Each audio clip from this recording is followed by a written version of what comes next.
to the Easy Pro. Minimum or maximum on a quarter inch? Minimum. Within reason though, we've done a lot of it, especially smaller city jobs on Beacon Hill.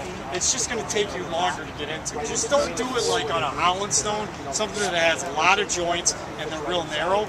You'll never get it in all the way. So the way it's sold in a 50-pound bucket like this. Okay, you open the bucket and it's going to be vacuum sealed. Okay, the reason it's vacuum sealed is unlike polymeric sand that cures with water, this air cures. Okay, so if I open this, if we leave this like this overnight, that's going to be a rock. Now, the benefit of it and the way it was developed was really developed for natural stone. And the benefit is you can put it in, you just use water and you squeegee it in. So let's say we were doing this and that these joints were a little bit bigger. So this is the Matoni. I wouldn't recommend it, doesn't have a big enough joint. But let's say this product was Town Hall. So you got good examples of it along the A-frames because we're using the Easy Pro on there. So let's say Rich Cliff for Town Hall.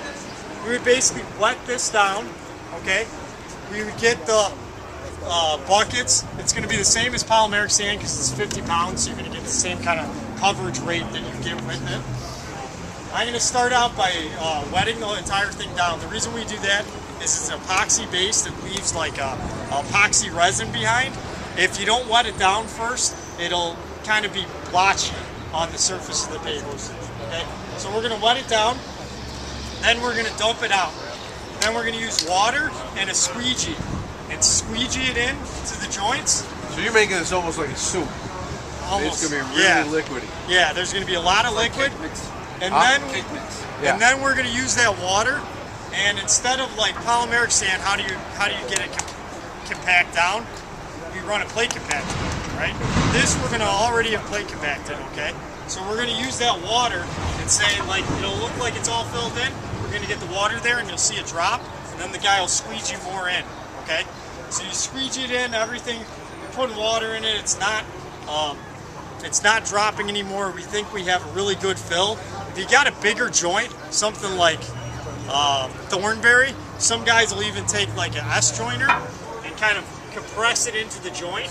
Or maybe if you're doing like a Riven stone, York stone, or a natural stone product where you don't have a lot of joints, you can compress it directly into the joint. You want to make sure that we have that with the water and the compression. We want to make sure that we have a solid joint. What we don't want to happen is it looks like it's filled and there's air pockets in there, because over time it'll kind of crumble and not perform well. So after we got it all in the joint, then we're going to take a stiff bristled broom and we're going to brush it off the surface. We're going to do that at a 45-degree angle. What that's going to do is that's going to get any of the sand particles off the surface. Okay, so the broom, you broom it off, and you're ready to go. One of the reasons I really like it is, let's say it was going to rain today, and we're finishing up the job, and then we're sitting there and we're like, oh my God, now I got to send the guys home, and the contractors send them back the next day just to do the poly sand when they can move on to another job. So this is going to be over twice the strength of poly sand, and because you're using water on it, it's going to be something that you can do it in a light rain. You know, the other reason I like it is some of the poly sands out there, and some of the guys when they make airs with poly sand, you can get a haze or a film over the pavers. So we'll get a lot of it like this. The homeowner leaves in the morning, it looks like this. They're so happy, they come home in the afternoon and they first call to the contractors, why it looked beautiful, now it's all gray. What happened? They got a poly sand haze on this. The nice thing about the Easy Pro is it does leave, everything leaves something behind. What it leaves behind is epoxy resin. It's almost like a sealed look. So it gives it a little bit of shine. That shine will eventually wear off naturally, but when you leave the job and you're asking for the check, that's when the pavers look really nice. So it's a really, really good product. Limiting factors, again, are the joint width. You want at least 1/4 inch. The other thing is because it gets so hard and is not really flexible, I don't like it for driveways.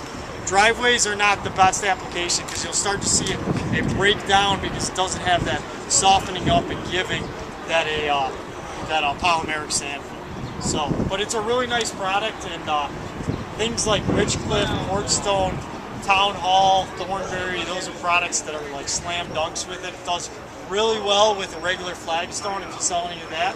And it's a great product for the natural stone, provided you give it a little bit of a gap. So, and then price-wise, it's about double the cost of polysand, maybe even a little bit more. We have it in 3 different colors. It's going to be in a tan, it's going to be in a gray, and then it's going to be in a black. The black is really spectacular because it's really dark color.